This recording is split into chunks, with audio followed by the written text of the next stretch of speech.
Turn it on. Let's call this meeting to order. This is the November 16th meeting of the Concord City Planning Board. Madam Clerk, could you call the roll? Yeah. Chairman Woodfin? Here. Councillor Pierce? Here. Member Hicks? Here. Member Santa Cruz? Here. Member Savage? Here. Member Smithmeyer? Member Smith. Yeah, I'm here. Member Fox? Here. Member Rosenberger? Here. And the rest of that. All righty, we have a full house. We have a quorum. We'll open the meeting. First item on the agenda tonight is the approval of the minutes from the October 19th meeting. Would someone like to make a motion to approve those minutes as submitted? So moved. Second. Motion's been made and seconded. Any discussion? Do you mind? All those in favor? Aye. Opposed? That motion carries. Quick agenda overview for everyone in the audience. Items 7D and 7E on our agenda tonight have been postponed to the December 21st meeting. That is Wilcox and Barton on behalf of Morrill Mill Pond LLC and Andy Sanborn on behalf of Big Step LLC. Both of those have been postponed to the December 21st meeting. Would someone like to make a motion to postpone those two hearings to the December 21st meeting? So moved. Second. Motion has been made and seconded. All those in favor? Aye. Opposed? That motion carries. So we will move on in our agenda to item 5 on the agenda tonight. Could we read item 5 into the record? Oh, we just got one, right? Yep. Actually, there's two. 5A, 5G. Arts Alley, sorry, missed it. Go ahead. The Wilcox and Barton LLC on behalf of Boys and Girls Club requests major site plan approval for construction of a new structure to be used as a community center and conditional use permit approval to allow for access drives to be less than 125 feet from the intersection of a local road at 76 Community Drive in a neighborhood residential district. And 5B is Wilcox and Barton Incorporated on behalf of Arts Alley LLC, care of Foxfire Property Management, requesting major site plan approval for construction of this was actually now a 5-story mixed-use building consisting of first floor restaurant and second through 5th floors of office and or event space at 20 to 20 and a half South Main Street in the Central Business Performance District. Okay, staff has found the applications complete, not developments of regional impact, and set the public hearing for December 21st. Would someone like to make a motion to find the application complete and set the public hearing? So moved. Second. Motion's been made and seconded. All those in favor? Aye. Opposed? That motion carries, so we will see everybody for those two items next month, and moves us right on to design review applications by consent. Items 6A through 6C. Members of the audience, if you have any questions regarding those applications by consent, please make yourself known now. If not, we'll take these applications as a group in totality. Any member of the board have any items we wish to pull off the consent agenda? Nope. So if someone would like to make a motion to approve the design review applications by consent with architectural design review recommendations. So moved. Second. Motion's been made and seconded. Any discussion? All those in favor? Aye. Opposed? That motion carries, and it moves us right into our public hearing section for the evening. If we could read item 7A into the record. GPI on behalf of Wind Waste requests minor site plan approval for construction of impervious surface for parking and circulation improvements at 11 Whitney Road in the Industrial District. Staff does recommend the application be determined complete, not a development of regional impact, and to open the public hearing. Not a development of regional impact. Okay, so we've got a determination of completeness component. Staff's find the application not a development of regional impact. Would someone like to make a motion to find the application complete and open the public hearing? So moved. Second. Motion's been made and roundly seconded. All those in favor? Aye. Aye. Opposed? That motion carries. We'll open the public hearing. We'll get a quick staff update if we could. Sure. So these improvements are at the, to meet the new, sorry, can't speak, request of the city, I'm resetting. For Whitney Road, the trucks for going to the Wheelabrator facility have been backing up onto Whitney Road. With new developments on that street, the city has requested that they do something about that. So we had met with them several times over the past year and a half or so. And the solution is to help address that issue. We feel that it does meet that. There is a couple comments that are in my report. One is the They're removing some trees from the parking areas. They're not required to add more trees, but staff is recommending that the board require they replace some of those shade trees adjacent to the Get on paved that. parking areas.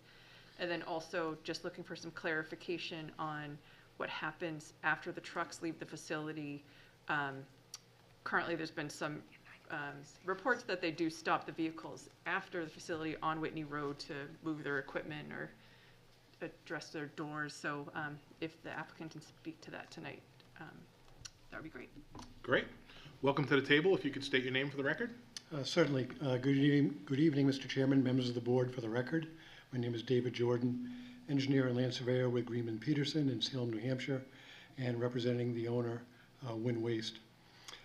As Beth said, the purpose of this site plan is to address a operational issue that was resulting in trucks queuing up onto Whitney Road as they were entering the site and looking to enter the facility.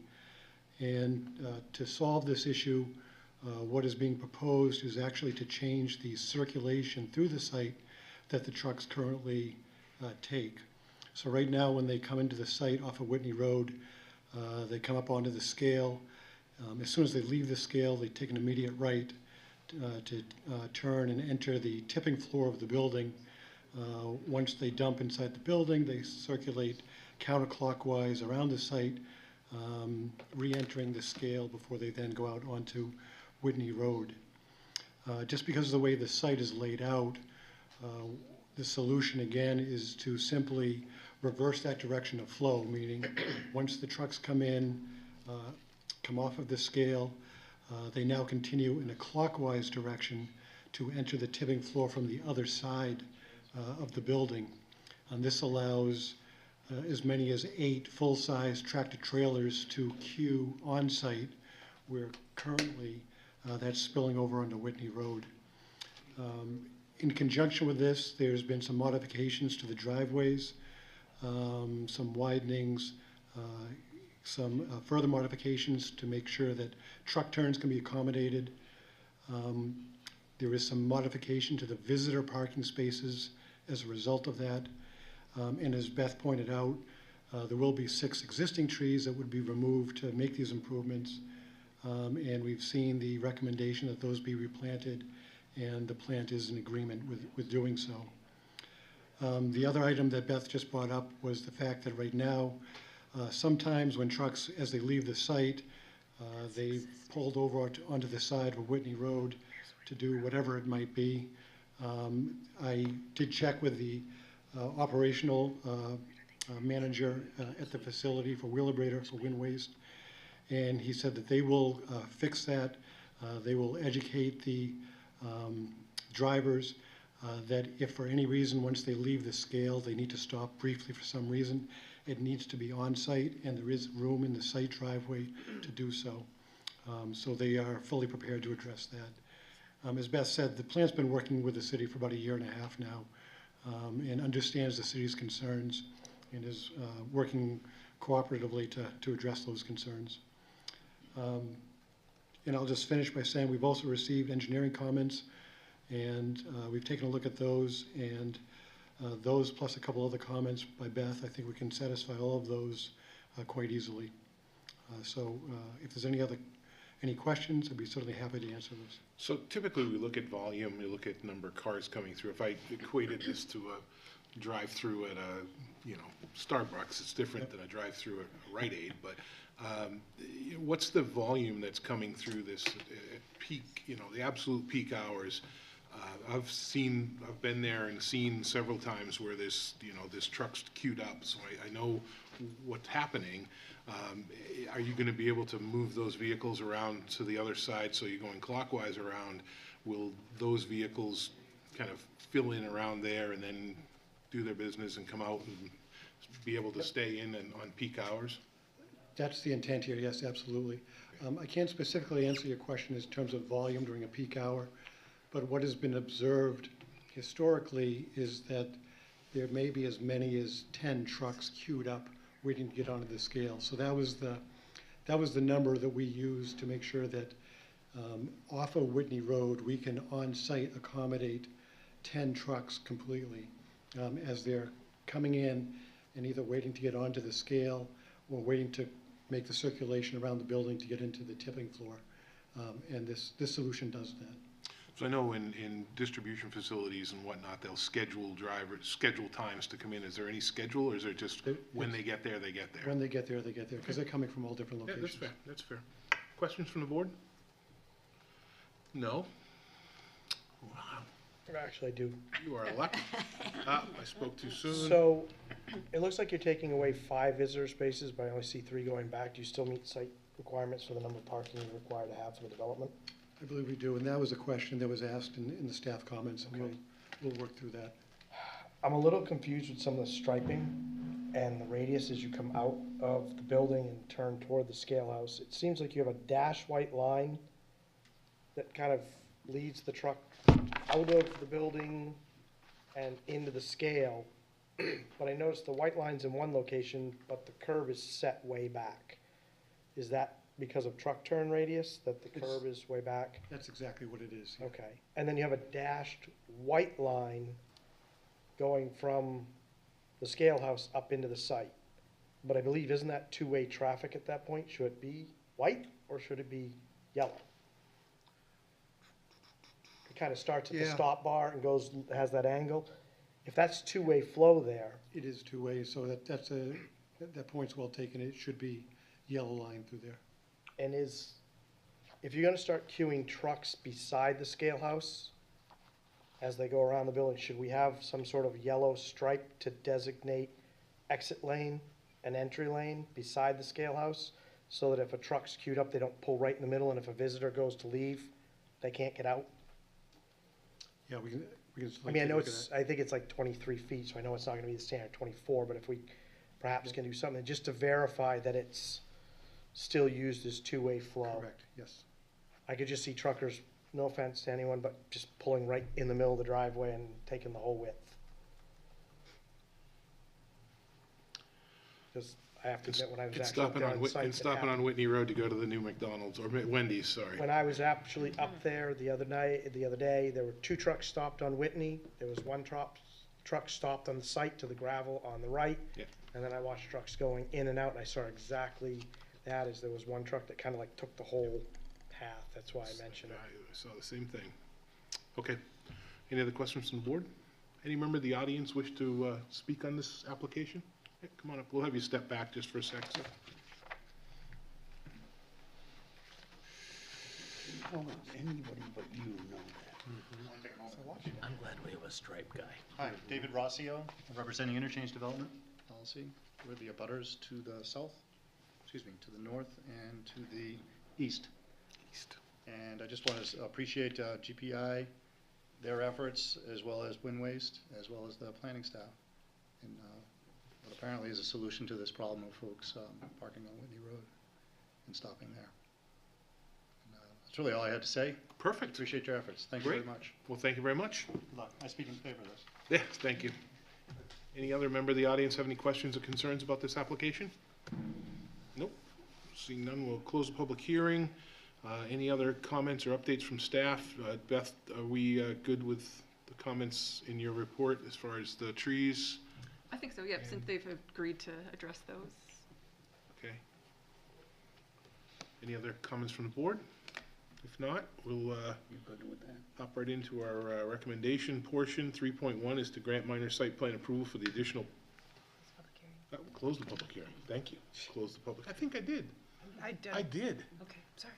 I closed the public hearing before you came back up. Whew. You guys don't Stay on appreciate 'em, that. Heather. You Stay can't on 'em, appreciate Heather. that. I never do it. She always has to remind me, so when I do it, it's a big deal. So we'll move into our recommendation portion. 3.1 is to grant minor site plan approval for additional paving and reconfigured driveways to improve on-site truck circulation at 11 Whitney Road, subject to the following precedent and subsequent conditions outlined below. And those are in precedent conditions 1, 2, and 3, subsequent conditions 1, 2, and 3. Any notes, just gonna tell them that Just regarding the two striping stuff that they've agreed was to. recommended at the board level, you'll take that in as well. Would someone like to make a motion to grant that minor site plan approval as outlined? So moved. Second. Motion has been made and seconded. All those in favor? Aye. Opposed? Gonna get you on That this. motion carries. You're all set. Thank you very much. Thank you very much. Have a great evening. You as well. All right, let's move on to item 7B in our agenda, if we could.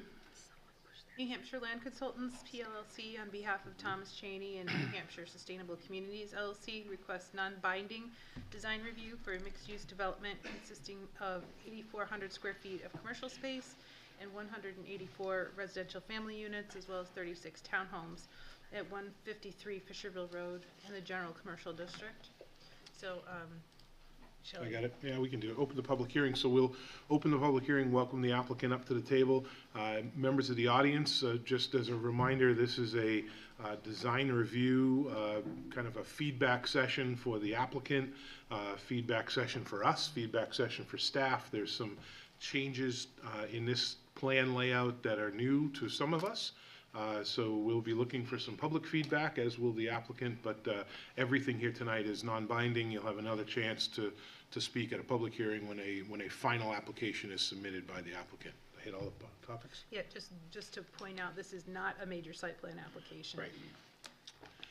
Oh, can I? Yes, I would like to do a quick report from staff. I Yeah, don't know if you sure. want to handle that. So. Sure, I just wanted to clarify that this design, this plan was produced in response to the Concord Next, the draft proposed zoning code that we've been looking at.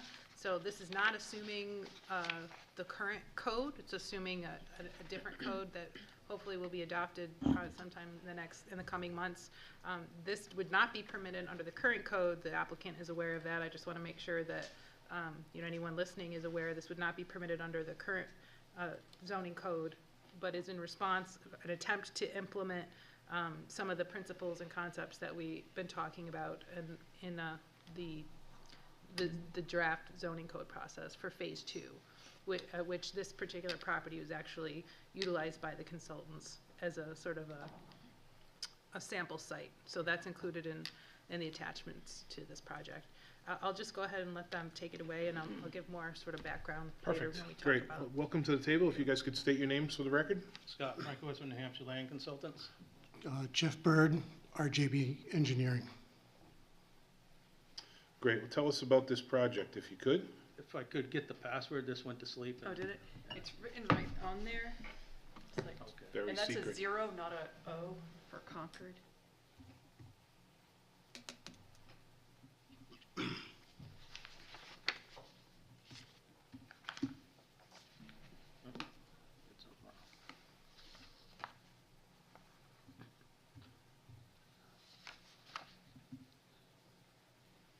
So if I Both may, on Mr. Chairman? zeros. Yes, sir. So, just to follow up on what Heather said, so this is sort of a trial balloon, putting Concord Next into a practical use, so this would be the first one, even though it's non-binding, just to see what this project would look like under Concord Next. Yeah, and just to clarify, there's no actual draft code yet, so Right. they were sort of taking their best chance, or their best guess, and my report reviews it based on some of the ideas that we talked about during the process of the public feedback to that stuff. So this may not comply, I guess what I'm trying to say, even with the new code, because there may be things in there that are tweaked or that are not added, that they didn't take into consideration. So this is not to say that if the new code passed, this would be permitted. Even after it passes, there may need to be revisions in the concept, which they are also aware of. It's tough to do that. Thank you. Yeah. All right, take it away. So, again, Scott Frankowitz from New Hampshire Land Consultants. So, like Heather said, we asked what zone we should most closely mimic, which was the OCD, the Opportunity Corridor Performance, or the MXU, which is a mixed-use urban. So the setbacks you're seeing is a 10-foot front and a 5-foot side and rear, which is what is in the mixed-use urban. The existing conditions on the property, it's an 8.33 acre parcel with 4 houses on it currently, 4 lots, as 153, 159, 165, and 169 Fisherville Road. We did have a wetland scientist on site, Damon Burt from Fraggle Rock Environmental. He did walk the whole site and found no wetlands on the site. So what we're proposing on this plan. We took the reduction in parking too of what Heather suggested may be in the new regulations, 1.25 spaces per unit. So what we're proposing is as you see, these 3 front buildings along Fisherville.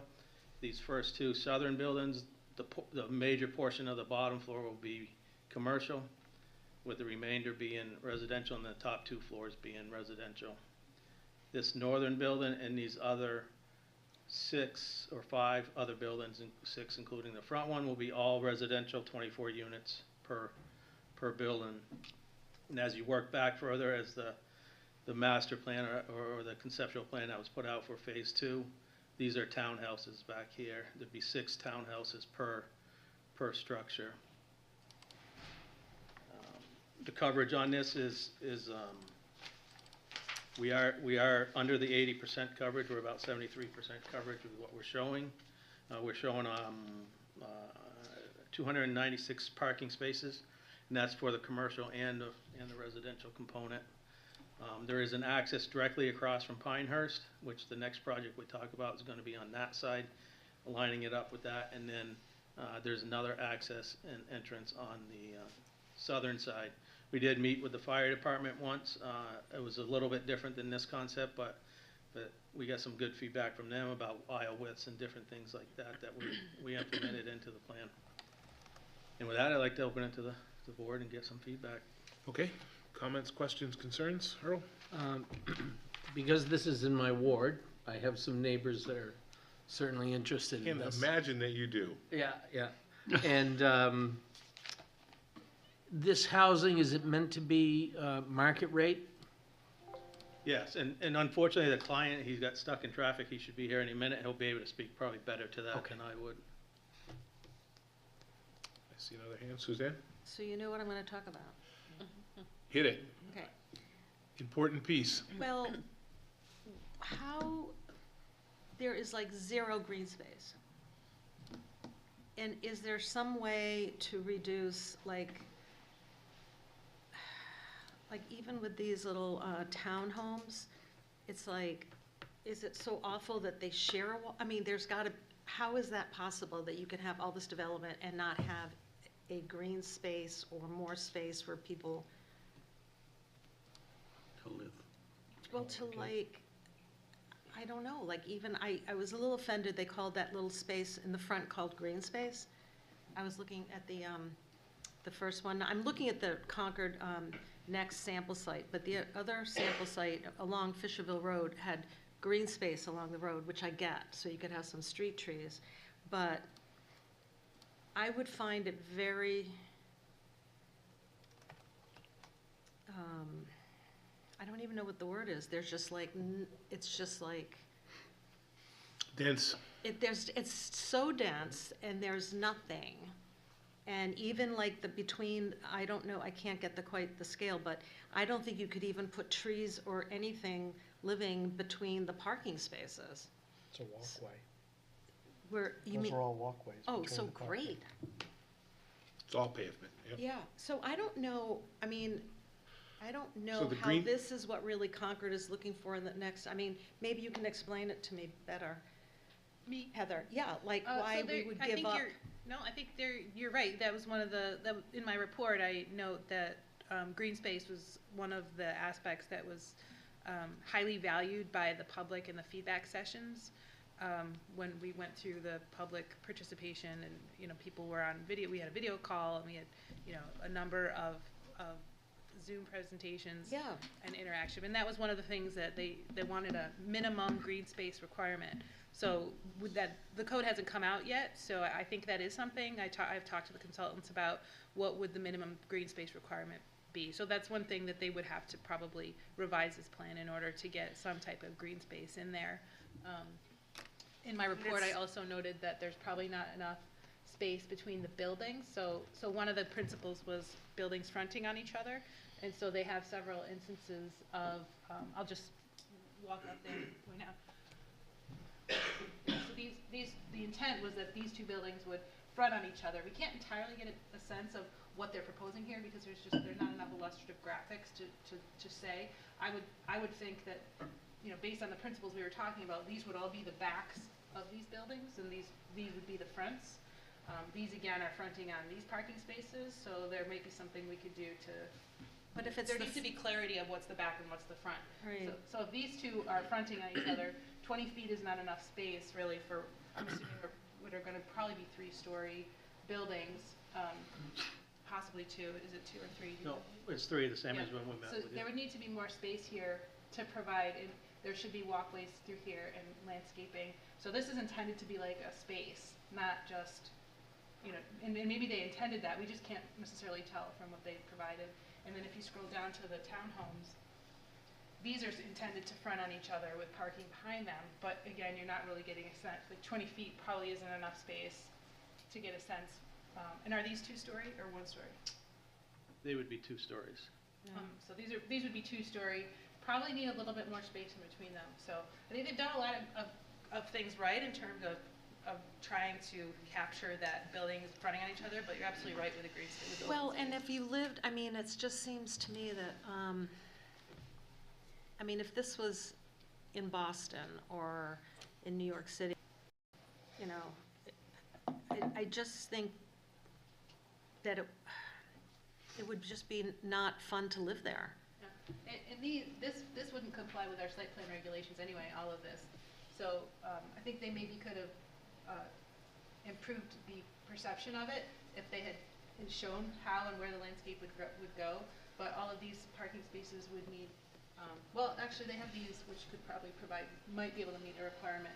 But Well, these, how can we have them would- have parking lots and not have a street tree requirement for landscaping? There is. I'm Okay, so saying- they would not meet that at all. No, that's what, I don't think it was their intent to show any landscaping. I don't think. No, they're- I don't, no, but Yeah. my point is, there is no space for landscaping. Yeah, exactly. So it would then need to be revised to show how they would meet those requirements. Yeah. Just quick, oh, I'm sorry. no, go ahead, follow up. At which plan are we looking?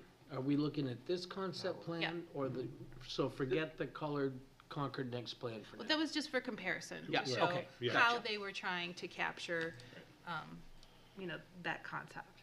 And remember, I got Jeff first, but remember, this is almost fill it as dense as you can and figure out what you need to pull out to make it compatible. So if we look at it that way and just, let's throw everything in here that we could possibly fit into the lot and be somewhat within the code, then figure out, okay, we need to add green space, so we need to remove this, and we'll reconfigure the parking. So we need to change this, we'll reconfigure this. So it's a density issue. I mean, people have been screaming for more housing for several years. This is what it looks like in some capacity, so. And this plan, Go ahead, no, go ahead. this plan, there is no egress on currently under this concept. There's no egress to Alice or Kyle. Right, it's all Fisherville Road. Yeah. Jeff? I'm gonna actually let Amanda go first. Okay.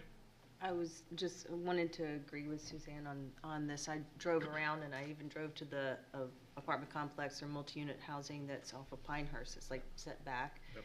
And they even have a good amount of green space. You can tell that even if it's small families, they live there, there's little bitty bikes around. So, I mean, I think that if there was even young families or a family that had one child or whatever, there's no place for them to go.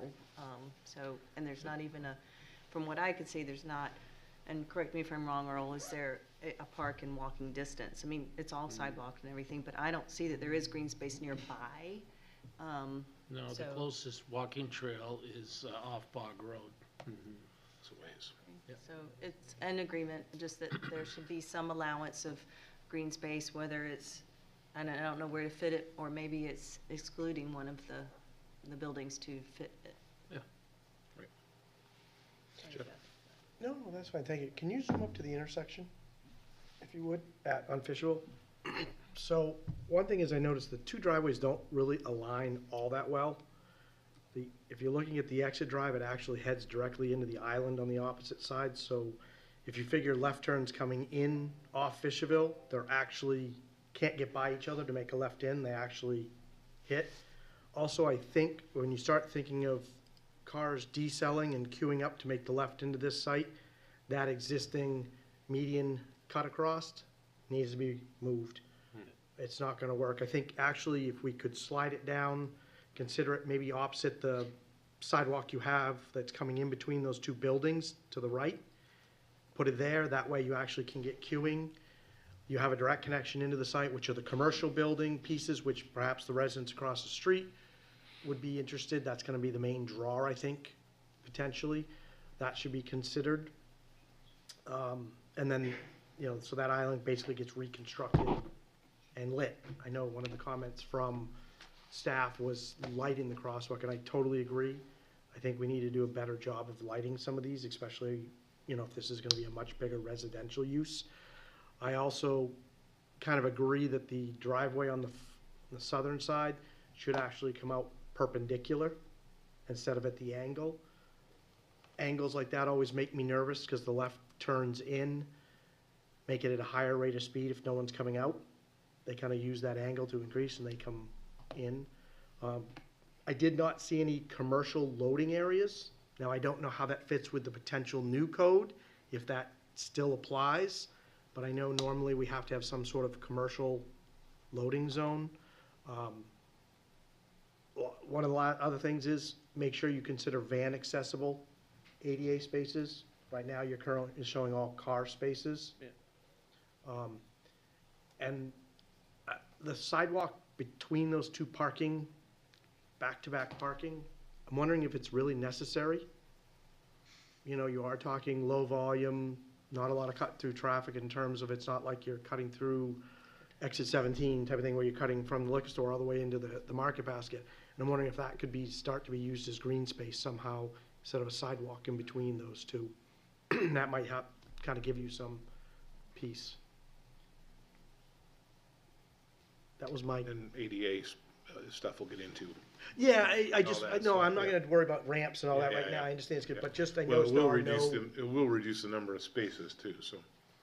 Suzanne? So, I mean, like, even on the Fisherville Road frontage, you've got these spaces between the buildings, and maybe it's almost better to have the streetscape be connected. And maybe the access doesn't have to come out where Pinehurst is, but you have an access coming at one end and the other. But it just, to me, there's a lot of wasted space when those buildings, because they're commercial, you could connect at least two. Mhm. There are things that you could be a little more creative and not, I mean, you have to think outside the box so that you can maximize. You don't need a ton of walkways. And I don't know, why do you actually have to come out at Pinehurst? Couldn't you have like a loop that goes from one side to the other, so there's in and out? I mean, there's so many things you can do Yeah. to kind of maximize the space, but Yep. as I'm looking at it now, it's just, So if you take away the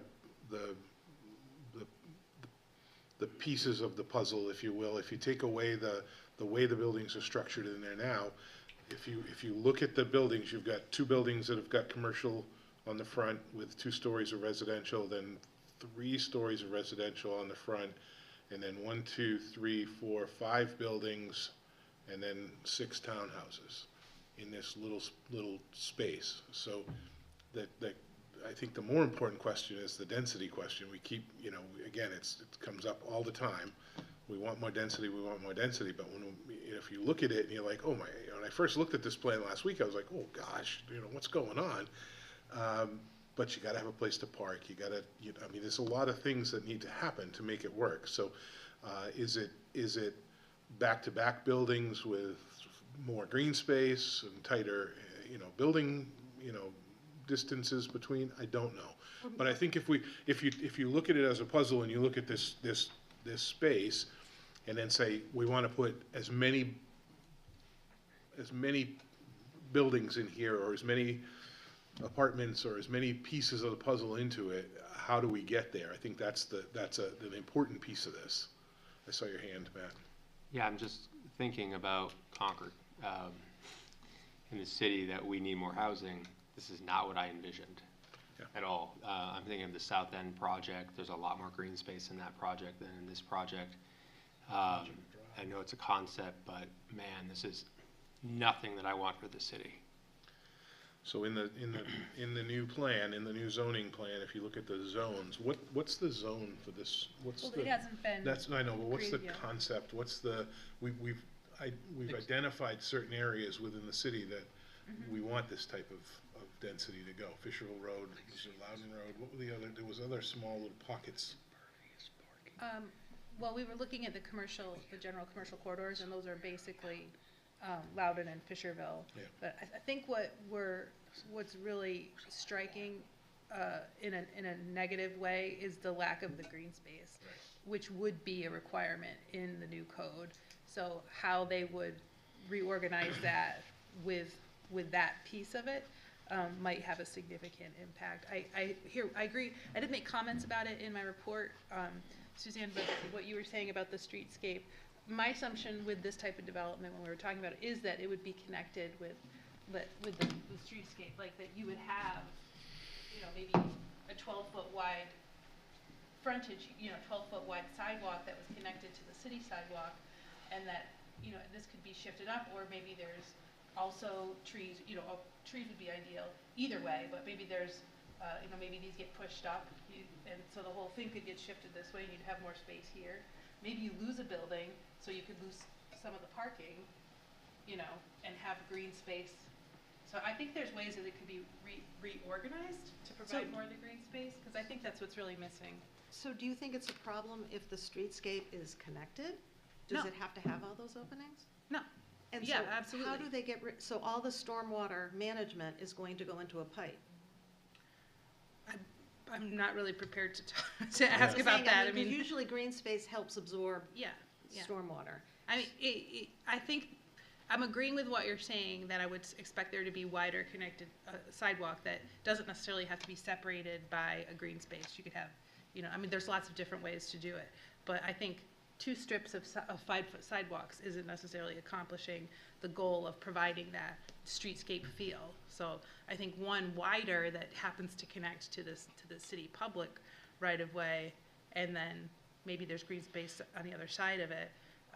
Or maybe you have green space islands in that whole thing, like in grates, tree grates, and the way downtown is. Well, I mean, there's I'm lots not- of different ways to do that. Yeah, I'm thinking more about if you lived there and Yeah. you wanted to go sit outside. Yeah. There's just like, It's in your car. yeah, there's not, and our regulations now have certain things like you can only have so much impervious coverage, Yeah. which I think this would fail. Well, he said it's less than 80%. You got 27%. But then you've got all these little pieces. It's kind of like when you Yeah. have the regulation for like, open space, and you can't take a piece here and there and then add it all together. So I Yeah. think it needs a lot of work. I'm not saying it can't be done, but it has to be very creative and think outside of the box. Yeah. And, I even would- for, it's like I've seen where you've got 3 units. I mean, maybe you can't have standalone homes in here. They have to be townhouses that Yeah. are, 3 with 2 shared walls, just to make more space. Because what are you gonna do with a little 5-foot space between buildings? Mhm. Just saying. So we Well, I had mean, an that's what the we had an report open says as question. well. If you could just state your name for the record. Oh, yeah, sure. Shane Carter, New Hampshire Sustainable Communities. So Shane, I think Council Pierce asked a question regarding what types of apartments these would be, and these guys said you'd be the person with the answer. They pushed it right down the end of the table, so we'll have Council Pierce ask the question again if you'd like. Council? If I was just, the potential tenants, market-rated apartments, subsidized housing, what's the plan? The plan would be predominantly market rate. Follow-up? Certainly. Could you assign a percentage to that predominantly? 80% market rate? Yeah, I would think it would be at least 80%. Thank you. Any other follow-up questions? Jeff? I just have one other thing, when you zoomed into the street you made me look at. If I'm correct, when you look at this, is the sidewalk on that private property right now? And do we need to make sure they're considering future easement? It does come over the property line a little bit, but So just something to consider if we're talking This is- setbacks and things, Oh, if we yeah. need to What- accommodate. I'm sorry, which sidewalk? This right here, where Sidewalk I'm. right on the street, point right along. the Oh, street here. Fisher. If you look, if you kind of zoom in, there's the little bit of a line is just this side of that thick black one. I didn't catch it until Heather was just talking about it, and I zoomed in. And it looks like there might be a foot or two, so I'm thinking if we have to have an easement, that pushes any setbacks that are needed even further back potentially if. 4 feet of green space, Suzanne. Perfect. Any other questions? Comments, concerns? All right, I bet there's people from the audience that would like to speak on this, so we'll have you guys step back for a sec if you could. Take notes. Any member of the audience wish to address this application? Come on up. This concept application, I should say, not an application, I apologize. That's the wrong term.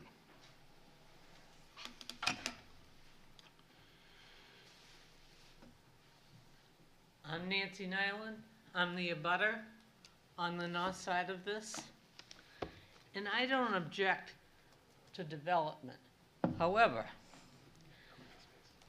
I've been there since 1941 and I've seen things change. And they were announced to change for the better, and they didn't. They were half done. And I would hope that there would be consideration for the people in the area, that they would have safe access to both the streets, the sidewalks. It is very dangerous there right now. Those little islands, those crosswalk things, they need to go. They're not lit. There are accidents waiting to happen. The bus stops are not lit. I'm sorry, where's the bus stop? Is It's, it down? it's between, I'm at 183 and Tom's next place down. Okay, It's right there on that, it's not lit, okay. and until this past year, it wasn't even cleaned out. Snow, you mean? Are you talking Right. about the snow? Yeah. Yeah, this past year, General Services did a better job at it, but it took all that while. I used to shovel it myself, and I'm no longer able to. The drainage system there is insufficient. I still have a pond at the end of my driveway, which has been redone 3 times. There's a drain about, I would say 5 to 6 feet from the end of my driveway on the north side. And I had to call General Services to come clean it out so that some of the water would drain. It would make sense if there was a mark in the road that, this is here. And I suggested that when people were out measuring those drains and so on. And my other concerns is for, the sidewalk is now used on my side of the road for bicycles, motorcycles, skateboards, you name it, plus pedestrians. I've almost got hit 3 times just going to my mailbox by bicyclists. 2 weeks ago, I was out going to my mailbox, and from Barrow Road down, there were 2 teenage boys on bicycles. I stopped the first one and explained to him that there's a bicycle lane out here, and I'd appreciate it if you use it. I got called a name, but whatever. The second one called me every name under the sun, and they continued on. I know I had 4 boys, and I know the need to race. One of them did. But it needs to be addressed. We have another gentleman that comes down on the bus 3 times a week. I think he's partially blind. He has a cane. He crosses at my driveway to go down to the bus stop that's by Pennacook Place there. With dark clothes and whole, in fact, I saw him last night, and you be very, very careful. It's tough. It's a dangerous area, and this is just going to increase if something isn't done about it. Yeah. So you're directly next door, you run the whole, looks like you run the whole gamut here from front to back for the whole property line. That's right. What's your thought on, aside from the issues on the street, at the street level, what's your thought with the development right next door? So you're talking 2 or 3-story buildings that are right next door to your existing I property? want a fence, Yeah, okay, the full length. yeah, So that they're not cutting across my property to go to Dollar General or Yeah. O'Reilly's or whatever. Yeah. I don't have a problem with development if it's done right. Yeah. You know? now, it doesn't show a property here on the long lot. Is your house more towards the front of the property? Yes, Okay. And trees, obviously, trees in the back? yes. Okay, any questions from Ms. Mallon? Yes. Yes, You see her at 189? 183. 183, thank you. right next door on the north side.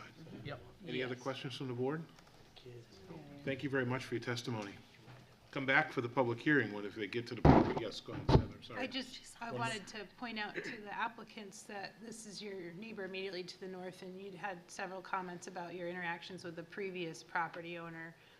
So just to encourage you to sort of reach out to her or create a relationship there so you can communicate to the neighbors what's going on or address concerns that she might have that might be very simple for you to address.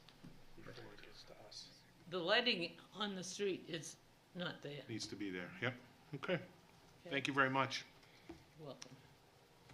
Who's next? Anybody else? No? Yep, come on up, sir.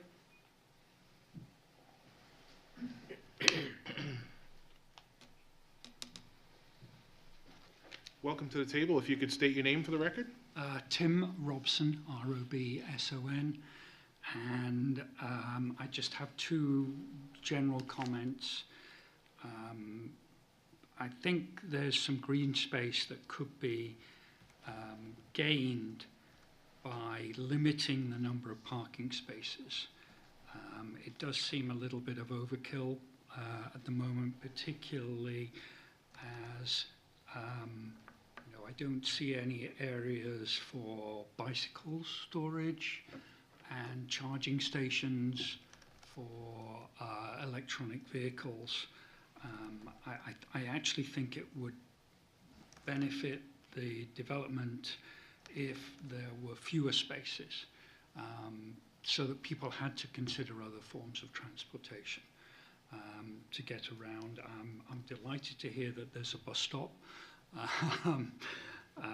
But I do think that Nancy's very good testimony earlier about the segregation of pedestrians and bicycles and other types of wheeled vehicles from cars would be very useful as part of this.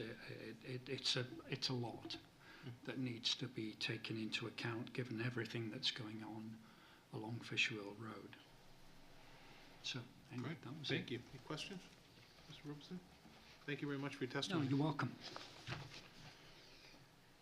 Okay, anybody else wish to testify? Last chance? Nope. Okay, do we have any more questions for the applicant? I just have one other quick thing. Come on up. I apologize, I don't remember, but when the Route 3 North projects, so basically from the prison down through, did we actually provide pullouts for the bus stops? Because I'm looking at this, and if we have a green space in between the sidewalk and the road right there, this might be a good time to consider working with the applicant to actually try and create as much of a pullout for the bus that we can to allow cars to potentially slide by or just get them off the road, so, maybe a little safer. I'm just thinking this might be the perfect time if that's something that, we've done in other places within the city on as we upgrade projects, and I'll leave that up to engineering to kind of figure out what the best way to do that is, but I'm just thinking this is the perfect time, especially considering, there has been some concern with bus stop and traffic and interaction. Gotta get him to shovel it first. But if it's closer, it's part of the sidewalk, the plow goes right by now. True. So which might make it a lot easier for that to happen. Yeah, one of the things they I think we talked with the applicant, I talked with the applicant, met with them a number of times, and, you know, we talked about, well, could you just provide some off-street parking, like pull the curb in and put some on-street parking rather, and so that would really reconfigure that whole area if we were able to, you know, get permission, if they were able to get permission from the city to put some parking there and. Offered bike lane then? Yeah, like a whole different kind of arrangement there. That may be a chunk too big, but, you know, I think those are good questions, and ultimately in the future, I think that's the direction that we'd hope to move in. So yeah, I think that's a good point. So I think you heard some testimony. I think you'll hear more in other capacities and different, I would strongly encourage fencing and some screening be part of the plan on your side of the equation. So it's whether it's, you know, it's berms and fencing or some capacity, not just to screen it, but to keep people out from walking from location to location. We like to look at snow removal. We like to look at lighting, all of the things that make a commercial parking lot feasible or something we're going to look at in this residential space. You know, when I look at the dumpsters, you know, is the dumpster guy going to be pulling into the building on the north side, the 1, 2, 3 buildings down, and turning into this little narrow area to get down to that dumpster to empty it out, and then the beep, beep, beep backing up, and then turning and doing it again on the next aisle, and the neighbors are going to be howling. So, you know, it's nice to have dumpsters, you know, right at every point, but there's got to be some consideration to how easy it is to get in there, and then the shrieking noise what it's going to make when it backs up at 6 o'clock in the morning. So again, there are lots of other little things that aside from green space and aside from the things that will cause you some redesign issues, I think, you know, again, I said it before, you know, we kind of see what we can put on the plan and reconfigure as we need to. So I don't know if you had any other thoughts. Yeah, I do. I have a few comments actually. So I wanted to sort of sum up my report a bit, and then I noticed that this is like a version of the report that was 3 hours before the last version of the report, because some of the comments are sort of trail off. I don't know if you noticed that, but I do have the complete, you know, filling in those spaces, and I'll forward that on to you. Some of the most important comments are missing, so I'll forward. I think they ended with a I'll forward that on to you. I seriously worked on this another 2 hours after this version, so I can forward that on to you. But also, I just want to note that they did request to meet with me again before this meeting, but I wasn't able to have the time. We've just been very short-staffed. But I think there's a lot here to work with, and I would be happy to meet with you guys again to go over some, you know, some drawings or designs. I think that you guys weren't intending to get to the level of detail that we're sort of analyzing it with here at this time. It's all good feedback. I mean, Yeah. we've met with you a couple times now and got your feedback implemented, and we'll take what we got tonight and Yeah, I can split sort up of, and- I can see the potential because of my experience and background with the layouts, but you guys, next time you show something public, should probably get to that level of granular detail to show, to communicate the character that you're intending to be there. And I think you could, you know, really present a better foot forward, especially with the green space. Earl? And I sort of sum that up. Yeah. I would just like to offer that when you do get to the point and we have plans that are more gelled, I'd be happy to help you put together a neighborhood meeting in Ward 2. Because if you start putting traffic onto Alice Drive and Sandwood Crossing, you know, many of the residents of those 200 homes will want to hear more about it. absolutely. And things like that. So I'll put that out there. Council Pierce can get a group of people together like nobody's business. So take him up on that, and he'll gather the troops I to have at an least give you extensive mailing the list. right feedback. Can I actually comment on Yeah. that? Because I was looking at those connections because that was part of the Phase 2 code was to create more connected development. And I was thinking, you know, that people are not going to want people to come into their neighborhoods through those directions. When I thought it's actually the opposite thing that's more likely to happen is the people that live in those neighborhoods are more likely to make use of this as a way to get onto Fisherville Road, because or the people who live there are going to make use of this to get into their neighborhoods. Right. Because why would anyone in that neighborhood want to go out to Alice Drive if they don't live there? and, they're much more likely to go out on Fisherville. There's no reason for them.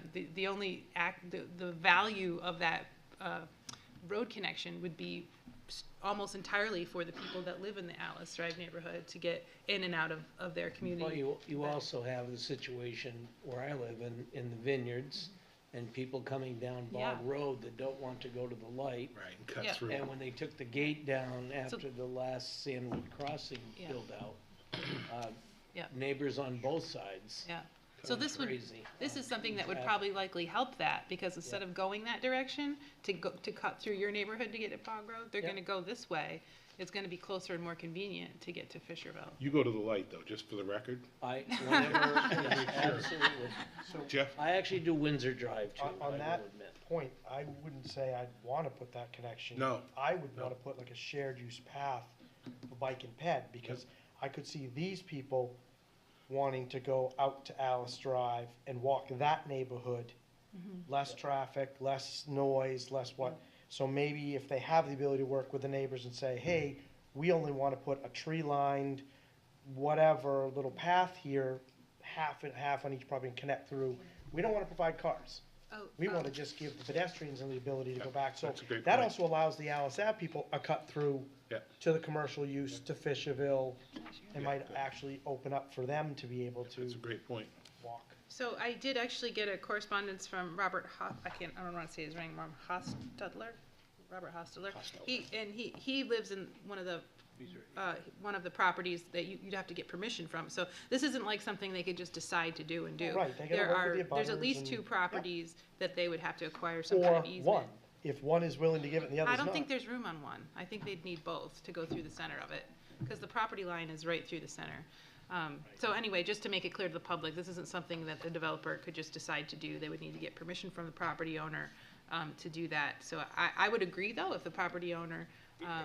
was amenable to it. He didn't, I emailed him back and said, is this some, he was asking and making an inquiry and didn't necessarily say, this is a terrible idea. He was just like, hey, are they interested in a connection? Because I'm the property owner, so you need to talk to me, and I'd like to see some designs if that's what you're interested in doing. So, which I thought was really, Perfect. yeah, an interesting. Forward thinking. Yeah. Okay, any other questions on this app? We got another one following it, same type of information. So we'll close the public hearing. Do we need to do anything, Heather, other than what we've provided? We'll move on to item 7C in our agenda, and you guys can come back up to the table if you want. If we could read that into the record? New Hampshire Land Consultants PLC, on behalf of North and South Construction, request non-binding design review for a 68-unit townhome development for property off Fisherville Road and the general commercial district. I'll just clarify that this is different from the last application in the sense that this does comply with the current zoning code. They just want a design review for the concept. So this is not based on Phase 2 Concord Next code draft. And again, this is not a major site plan application. This is a design review, so it's similar non-binding comments. And similar feedback type requests, and again, look at it with the same eyes, but in this case, it's compliance issues, so you'll see there's more green space, there's different pieces of the puzzle, and again, I think there's some bigger picture issues with all of this development potentially in this one little area regarding traffic and how that's gonna affect the zones and the turning and the pull-offs. Is it we have another lane added into those areas, so there's gonna be a lot of other things, but let's put those on the table for right now, or put those off the table for right now, and address what's on this particular lot and whatnot. So, any staff update, or wanna go right into the client? No, I would just note that I've met with them also a number of times. I sent them and all of you a sketch that I did sort of saying, hey, let's flip the orientation of these units. They responded with showing somewhat implementing that, which was great. It's a good discussion. So I'll just let them go ahead and talk about their project. Okay, welcome back to the table. If you guys could state your names for the record. Scott Francois from New Hampshire Land Consultants. Jason Garland, North and South Construction. And Jeff Bird, RJB Engineering. Okay. Tell us about this project. So as Heather said, we went back and forth a little bit. our initial design is pretty much how it was, except for the center of the project, we flipped around. What we're proposing is units that are similar to Abbott Village. The North-South are the developers of Abbott Village since 2010, I think it is. So this existing site is a vacant existing site in front of the apartments on Pinehurst Street. This property has an easement for Pinehurst Street to access, and we're using that to access the property. We're not accessing the property from Fisherville.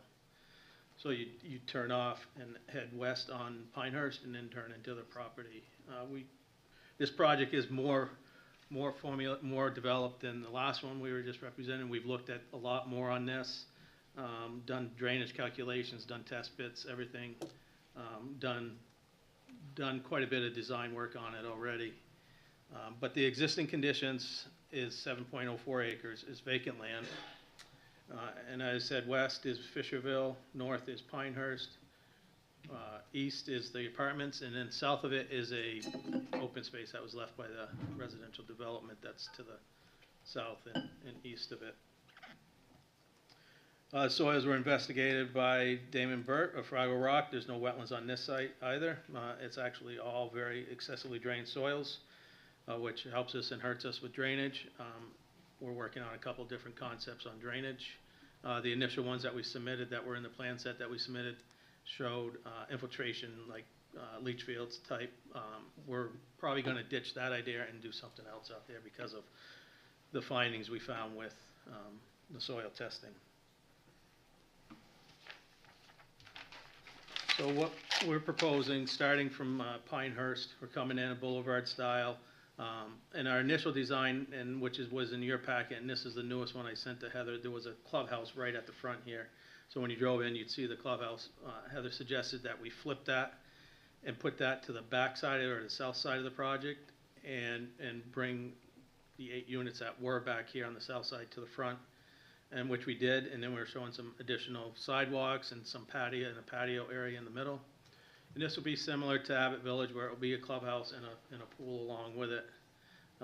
And we'd be accessing the sides here. They all have garages, and then they have spaces in front of the units to park. In addition to the parking that's at the units, we've added an additional, I think it's 24 spaces near the clubhouse, and then over here, and then along this road. Trying to keep that parking away from the entrance to try to make it more pedestrian green space as you drive in. We are proposing a couple locations for dumpsters. These are very little backing up. You pull in, pick it up, drive around, leave. The same with this one. They're not tucked down into little parking areas. We did have conversations with Heather also about architectural stuff. Share those plans. Yeah. So I haven't shared these with Heather either, but Jason sent me some plans that he's thinking. As you know, you probably all know what Abbott Village looks like in the way they. We do. So this is an idea of a unit. These is showing only 2 units, but if you can imagine these as 8 units, all different. And then the garage is in the back. So the fronts of we would propose those would be on the buildings D, G, and F. In the inner part of the project where you're looking into each other, you'd see that. That's one of the options that he found, and then there's one other unit similar to that, where this is the back side of the unit, and this would be the one facing either Fisherville or interior. A couple of options. Obviously, that decision hasn't been made yet. I mean, obviously, they want to build what they build out at Abbott Village because that's what's sold for them. But Jay has expressed openness to talk about, modifying those units. Drainage, like I said, it'll be a closed system. We got to figure out how we're going to treat it and all that. It's still pending. Of course, AOT is a permit we'll have to get. And then sewer and water and gas, we've started designing that too at different levels. So we're a lot further ahead on this project than the last one, and we'd open it for discussion. Great. I just want to say that's exactly what I was talking about all along. So it's a great implementation of of using that model that you're comfortable with and, you know, making it work to produce that kind of environment. So I do think that some kind of like walking path around the exterior would give those units on the edge something to sort of like people to walk out to and sort of share a space. It can almost be like a linear park. But that architectural treatment, I think, you know, flipping them from the back to the fronts is just what I was looking for. I want to be clear, we're looking to do this though in the center component of it, not all the perimeter What would the units. perimeter ones be? Perimeter would be, continue to be like Abbott. The same is, one? Same. And the reason being, Heather, is I put a lot of thought into your recommendations. Along Fisherville and Pinehurst, there's no on-street parking. There's no, Fisherville's a heavily traveled corridor. And there's gonna be no reason for somebody to use that as a front door entrance with units facing Fisherville. So in order, if I have a visitor coming to my house, they're coming into the development, parking and visitor parking, and they're not walking around an 8-unit building back to the front of Fisherville to come to my front door. Maybe And- we can, yeah, I agree. I think that's true. That's not necessarily the intent of having that there. It's more about the person being able to have a front of their house that they could maybe share with their neighbors in a space. So maybe we could just have a brief, it doesn't have to be long, conversation about what that might look like, because I didn't want to waste a whole lot of time sketching, but I think I could embellish a little bit so you could sort of see what is not intended for someone to literally walk in that front door, but sort of present a frontage to the street and also for the people so that they have a front.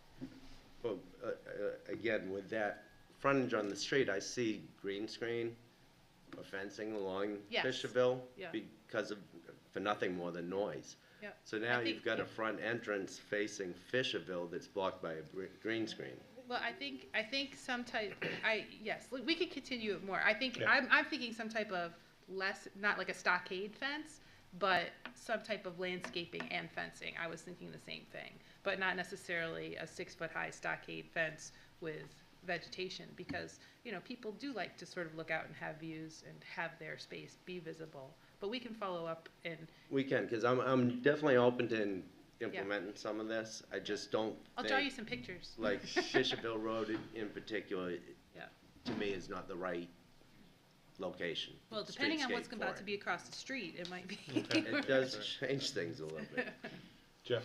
So on that idea, consideration, the entire units have this patio in this open space. What if those outer units had patio space? So it's a door that walks out into a small patio area for them, so they still get the feel of having that back connectivity door, that the you know. interior people The back do. door, So it's that not like a goes- front door where they walk up to a sidewalk, but maybe they get a little patio area If I'm following you, that's what our design is. for So those units facing Fisher. One's facing Fisherville, that is the back door. Backyard. But it's a backyard patio green Okay, space. yeah, and so you'd have some type of architectural treatment, so they have it. They will have a patio. And then to- maybe instead of a stockade fence, maybe we're talking a little bit of a berm with trees on it or something to create, Oh, so you don't maybe see Yeah, the that's- car Get 'em in the- full height, no, that's fine. but you still see the openness of Yep. not having a Or stockade. maybe you can show And that, this you know. along Fisherville Wood. So these were the rendering we had done prior to flipping the site, and we do have a video too, if we could play that to kind of give you a feel.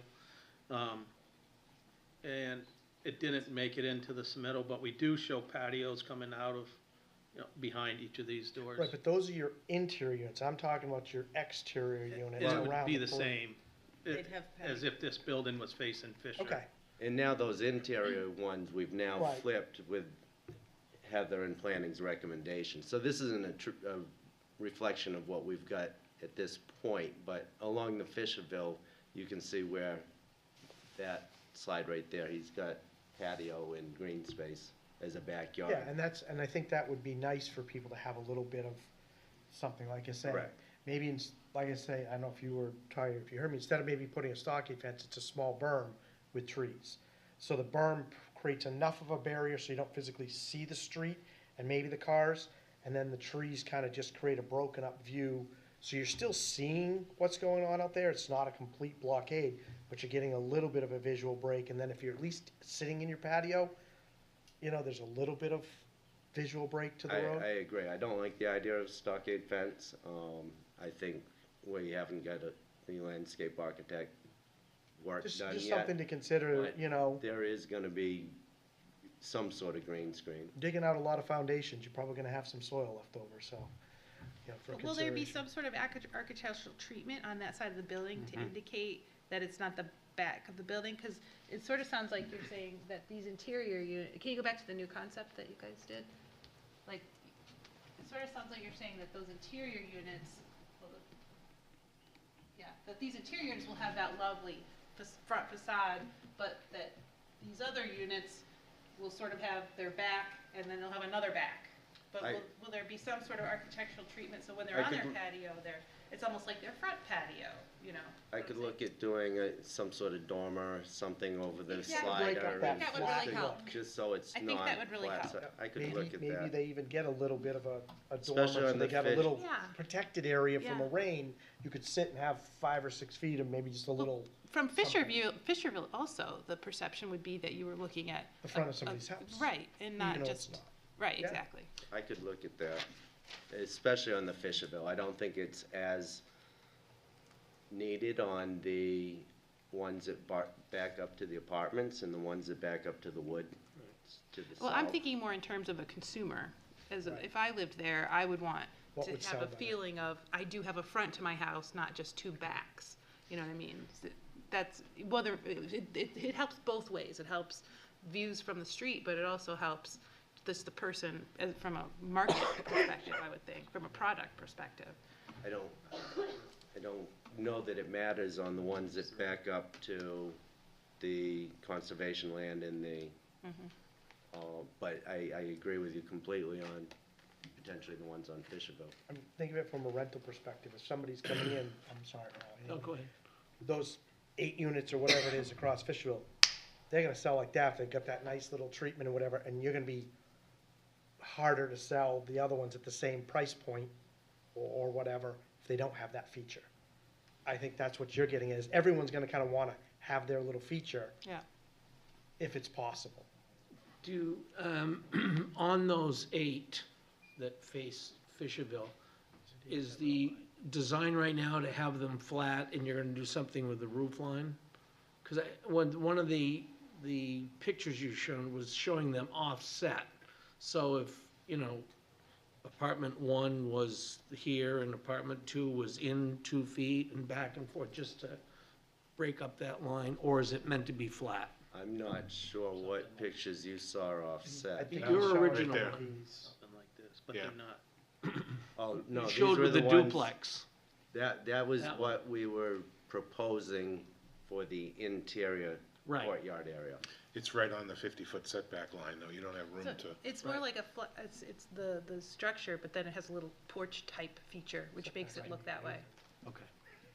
Yeah, so what, and I believe this going back to what Heather's suggesting or asking, is that in particular on the Fisherville Road side, we could do some sort of dormer column type of feature on the back, where the patio is, to give it more of an architectural feel and not just the back of a building.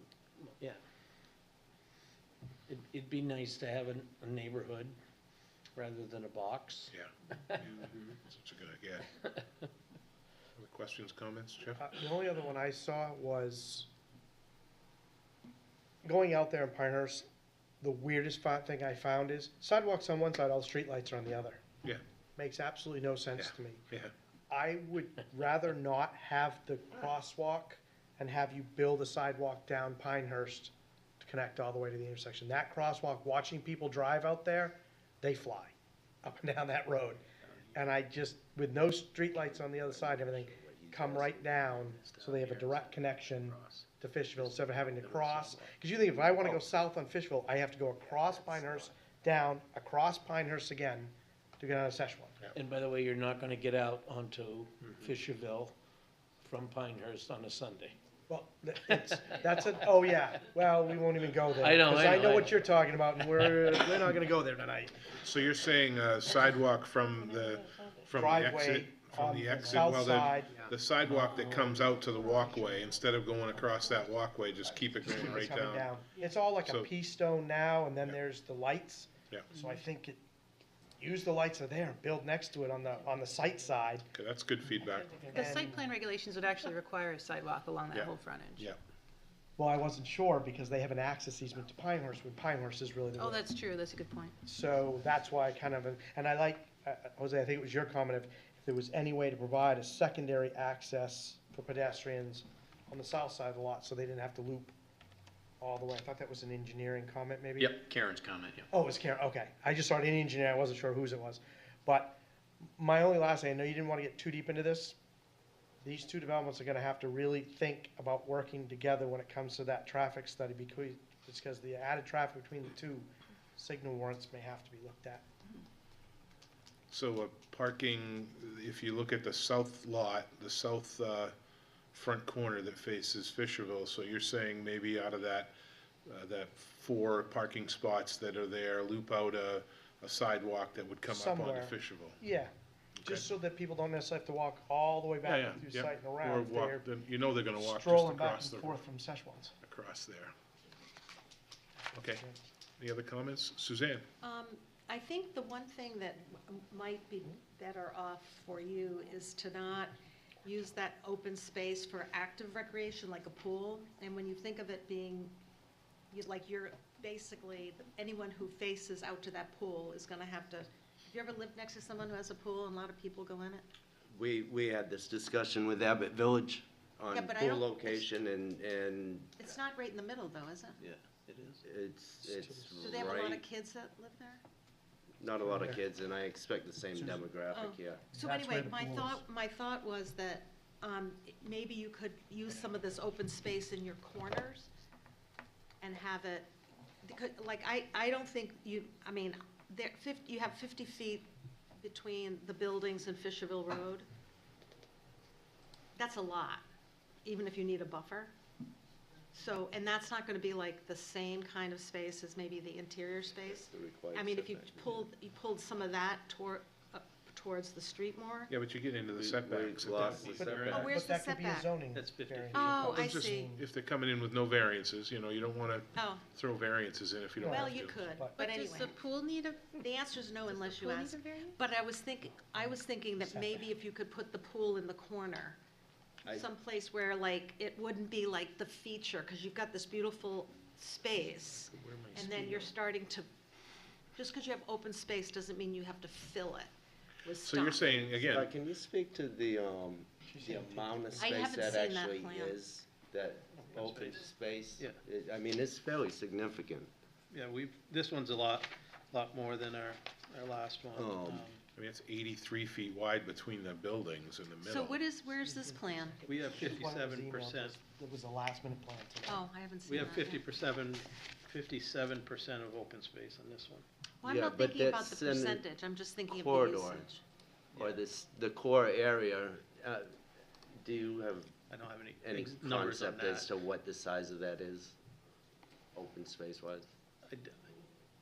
The buildings are 120, so you got 240, 280.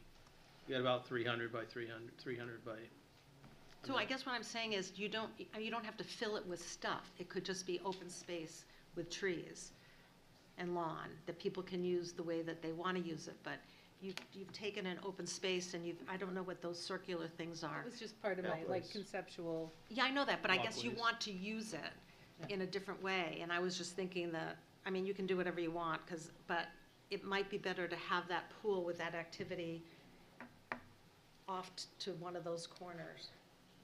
Okay, But anyways, What just else? something to consider. any other comments from the board? Any member of the audience have any comments or questions regarding this application?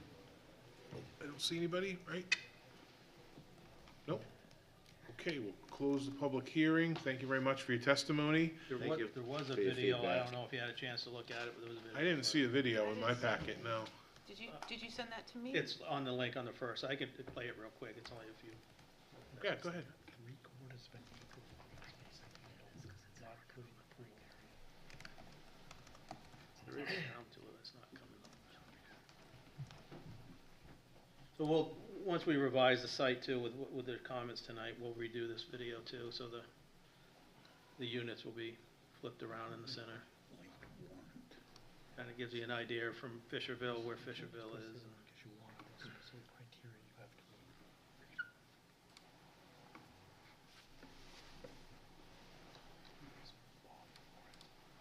As you drive in now, it'll be all grass now, it won't be the clubhouse.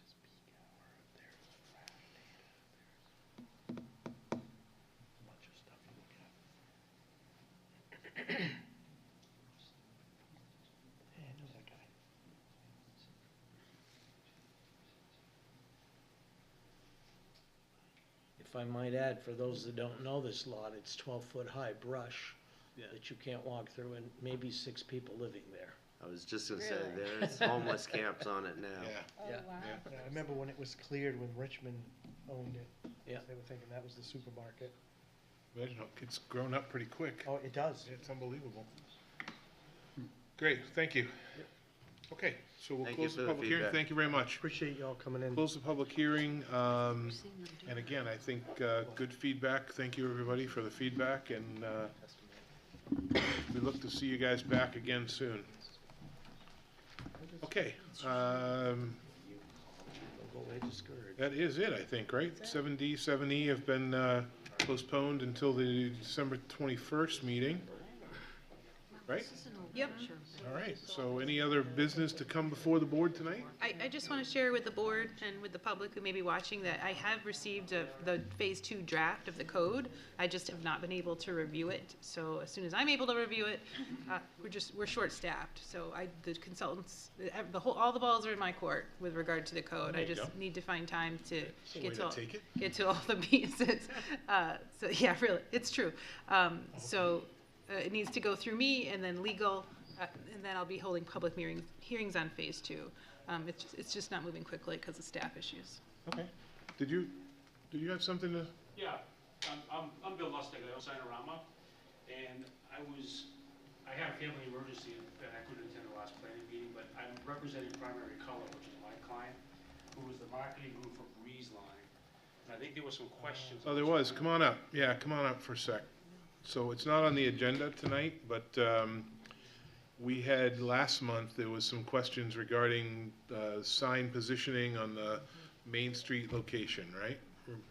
Yeah. Correct me if I'm wrong? Yeah, it was the size of the word breeze line compared to like all of the blue area. And sign, right. not centered necessarily in the windows, all to one side. Sure. Just kind of trying to get a feel what the thought process was. Well, I think we had a couple of iterations that we went back and forth with Bob Nato a few times to try to get to something that would allow them to maximize the amount of signage that they could have with a very limited amount of space, but still do something to be able to fill those windows. Because the problem with making the breeze, well, to back up, there's a sign that's over the entranceway with the subway signage, right? So there's a certain amount of space that's going to be taken up as part of their allotment. So that breeze line word, which is really the only part of the whole display in the windows as part of their logo, really couldn't be any bigger because it would exceed the amount of square footage that they're allowed to have. They really would like to have something else besides the sign. I don't think the placement's an issue. I mean, if the city would rather see it in the center window versus the side window, I don't think I that's think an it was issue. also the size of some of the images that were, yeah, thank you. Some of the little cloud and the hearts seemed to be so much bigger Is than it the words. October? The size Kind of the font October? It versus was the last size month, of right, the. the Yeah, 1019. well, so in talking Images. with Bob, part of it was like some of the signage that we've seen around town, you know, 60. as long as the way we talked about it was, as long as what is on the window doesn't represent the Which one, company in terms of their 1019? logo or 60. their brand. It'd be the equivalent of having like a dentist's office, having like Aspen Dental, right? As a tooth. Well, no, they have big I people want mine. smiling, Yeah. and they're smiling with big pictures on their windows. This is kind of like something along those lines. you know? Yeah, so I think the issue was the breeze line way over to the right. Could the breeze line go in the middle and then the icons and it looks like the icons are just jumping out. That's the main piece of it. So I think there was, that 74-inch sign kind of into the middle spot, and then the Wi-Fi icons and the cloud icons and all the other stuff on the Yeah, other sides. I'm positive that the placement is not Okay. an issue, so. Sorry.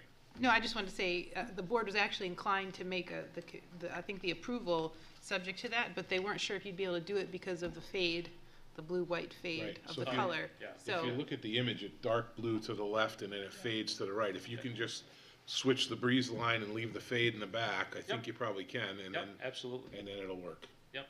Okay, so do we need, it's not on the agenda, it was a consent item, so. ADR items are not required to be noticed. Right. So there's Or a no- butter notification, so I feel that you technically could make a If we motion. make a and- motion to approve it, you can make sure we're Yeah. legally I mean, done. Let's get your name again for the record, so. It's- it's- Sign in Bill if you- Lustig. it's- Yeah, It's Bill, and the last name is Lustig, Lustig. okay, Bill. And if it works, I can submit another proof. No, that's, I don't think, I'd rather not do that. Well, just submit it so the code has the. Well, I want to make sure I'm interpreting what you're asking me to Right, do as so well, so. for our records, it was the October 19th, 2022 meeting. It was item 6D. It's PDR Holdings requesting ADR approval for the installation of 15 square foot non-illuminated window sign at 41 North Main Street. We'll approve that with the recommendation that the design that was submitted, the right-hand panel text be moved into the middle panel, and the graphics from the middle panel be moved to the right panel. But We're just maintain the reading. fade. But maintain the fade from dark blue to white. So if someone would like to So moved. make a motion and a second, any discussion on that? If not, all those, Who's the second? Matt. all those in favor? Aye. Opposed? That motion carries. Look at the Concord City Planning Board working for you, Yeah, isn't it? really, this A is great. thing? This is gonna be Close so the public boring hearing. compared to all We the stuff could have I've heard said, tonight. no, get out of here, we can't help you We don't tonight. have anything to do with So it. let's talk about some other signs. I never knew, that- window- I never knew I was window just gonna stickers say, could but be just so, remember that. cause so much hullabaloo in the city of Yeah, Concord. But just So let's- remember when you come back and do the next sign and you Yeah. don't come to us first, the sign goes up. do then it you're gonna right. come That's back. bad. Do it right, and we're very, very amiable to working with you. 100%. Okay, thank you Thank very you very much. much. Have a great Appreciate night. appreciate you sticking it out and coming in. Because it doesn't depend on Wi-Fi. All right, so, yeah, Is Breeze. where is Breezeline? So with that, I believe we are good for the night. Anybody have any other issues, any matters before the board? If not, we'll entertain a motion to adjourn. Are you kidding me? Motion's been made, seconded, all those in And a favor? first. All those in favor? Aye. Aye. Opposed? That motion carries. We are adjourned. Thank you, everyone.